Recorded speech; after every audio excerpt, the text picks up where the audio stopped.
இவர்கிட்ட இருக்குதான்னு தெரியலையே. மேயர் வந்து பிரியாவா இல்லை ஐயா சேகர் பாபா தெரியலையே. என்ன பிரியாவுக்கு ஒரு டப்பிங் ஆர்டிஸ்டா? குப்பை அல்றத கூட தனியார் கொடுத்துருவேன், கக்கூஸ் கழுவுறத தனியார் கொடுத்துருவேன், சாராயம் காய்ச்சி விற்கிறத மட்டும் நீ வச்சுப்ப. இங்க உட்கார்ந்து இருக்கிறதுல சரிபாதிக்கு மேல விதவை பெண்கள், அவங்க கணவர்லாம் இறந்தது காரணம் என்ன? எல்லாம் இளம் வயது பெண்கள், எல்லாம் குடிதான். இத்தனை பேர் தாலி எடுத்ததே நீதான். வாய்தா கேட்க வேண்டியது என்ன? நீங்க கொள்கை முடிவு எடுத்துட்டீங்கல்ல, தனியாருக்கு கொடுக்கறது. குப்பை அல்றத கூட தனியார் கொடுத்துருவேன், கக்கூஸ் கழுவுறத தனியார் கொடுத்துருவேன், சாராயம் காய்ச்சி விற்கிறத மட்டும் நீ வச்சுப்ப. இங்க உட்கார்ந்து இருக்கிறதுல சரிபாதிக்கு மேல விதவை பெண்கள், அவங்க கணவர்லாம் இறந்தது காரணம் என்ன? எல்லாம் இளம் வயது பெண்கள், எல்லாம் குடிதான். இத்தனை பேர் தாலி எடுத்ததே நீதான். தாலி எடுத்துட்டு இப்ப வாழ்க்கையில வயிற்றுல அடிச்சு தூக்கி தெருவில் போட்டது நீதான்.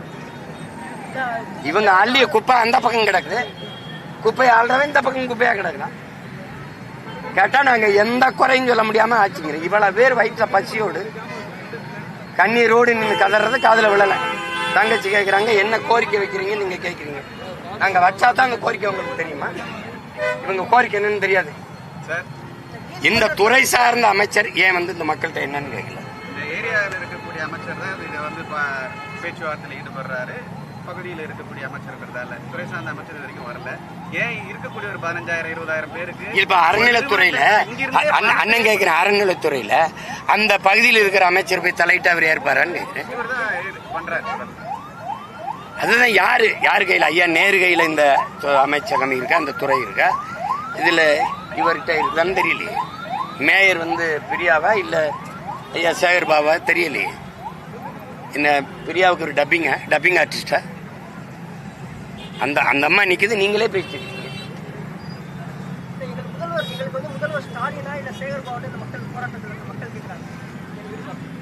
எப்படி பாக்குறேன் அந்த கேள்வி? சரின்னு தான் பாக்குறேன். எப்படி பாக்குறீங்கன்னு இந்த இதெல்லாமா பாலி வைக்கணும் கேட்கிறாங்க. மக்களினுடைய ஆள் மனதில் இருக்க வேதனையின் வெளிப்பாடு. ஒரு முதல்வர் அப்பாங்கிறாரு, என்னை எல்லாரும் அப்பான்னு கூப்பிடும் போது எனக்கு அவ்வளவு மகிழ்ச்சி இருக்குது. இவங்கெல்லாம் உங்க பிள்ளைகள் இல்லையா? நீதிமன்றத்தில் வந்துட்டு இந்த வழக்கு வரும்பொழுது ஒரு சாதாரண இருக்கக்கூடிய அந்த உழைப்பொருட்களை சங்கத்துக்கு வந்துட்டு அவதூறு பரப்புறவங்க அரசு பேசியிருக்காரு, பேசியிருக்காரு. யார் பேசுறது? அரசு தரப்பு வேற எப்படி பேசுவாங்க? இப்போ நீங்க மக்களை 10 நாளா 11 நாளா அந்த வெளி பொட்ட வெளியில வந்து நீங்க மழையில நனைஞ்சு கூட அந்த பெண்களுக்கு ஒரு கழிவறை வசதி இல்லாம இப்படி நின்று போராடுறாங்க. அவங்க என்ன கேட்டாங்க? எங்க எல்லாருக்கும் எம்எல்ஏ சீட்டு கொடு, இல்ல அப்படி கேட்கறாங்களா? நீங்க கொடுத்த வாக்குறுதியை நிறைவேற்றுங்கன்னு கேட்கறாங்க. 4.5 ஆண்டுகள் பொறுத்து சகிக்க முடியாம இந்த தேர்தல் வர்றதுக்குள்ளேயாவது நிறைவேற்றி கொடுங்கன்னு கேட்கறாங்க.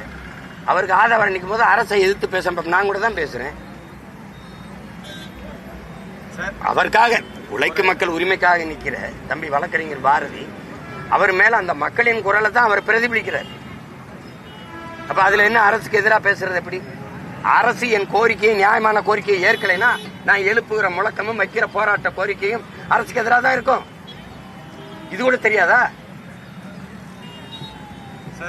அப்ப நாங்க வந்து பேசுறோம், அரசே ரொம்ப நல்ல அரசே, எங்களை இப்ப இந்த 10 நாளாக தெருவில் போட்டு போராட விட்ட அரசே, ரொம்ப அப்படி பேசணுமா? எப்படி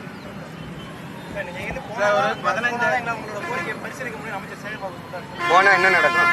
எங்க போச்சுறாரு? ஐயா சேகர் பாபு வீட்டுக்கு போயிடலாமா? எங்க போலாம்? அறிவாலயத்துக்கு போயிருக்கலாமா?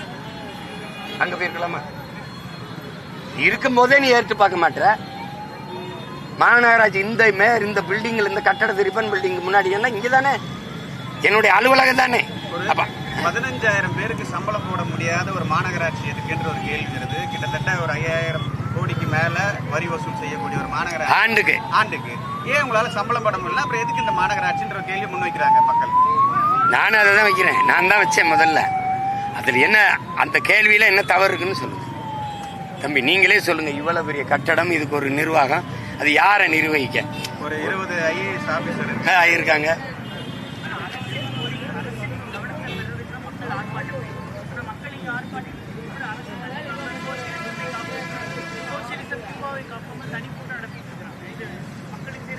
அதுதான் நான் இப்ப கேட்டேன் காலையில. கியூபாவை காப்பாத்து, நீங்களே பாருங்க, நீங்க தான் பேசணும். கியூபாவுக்கு என்ன பிரச்சனை சொல்லுங்க, காப்பாத்து.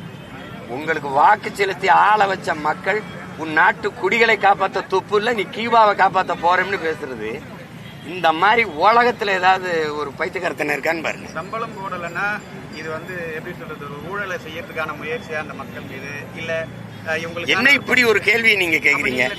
முதல் கேள்வி தம்பி, எங்களை உழைக்கும் மக்களை இந்த துப்புரவு பணியாளர்களை தூக்கி முதலாளிக்கு அடமானம் வைக்கிறதுங்கிறதே ஊழல் தானே தம்பி. முதலாளிக்கு நீங்க கொடுக்கறதுல 2700 கோடியில குறைஞ்சது 1000 கோடிக்கு மேலேயாவது நீங்க எடுப்பீங்கல்ல. இப்ப மாநகராட்சியில 1000 கோடி ஊழல் நடக்குது வருஷத்துக்கு. இது நீங்க 5000 கோடிங்கிற, நீங்க 1000ன்றீங்க, குறைக்கிறீங்க, ரொம்ப குறைக்கிறீங்க.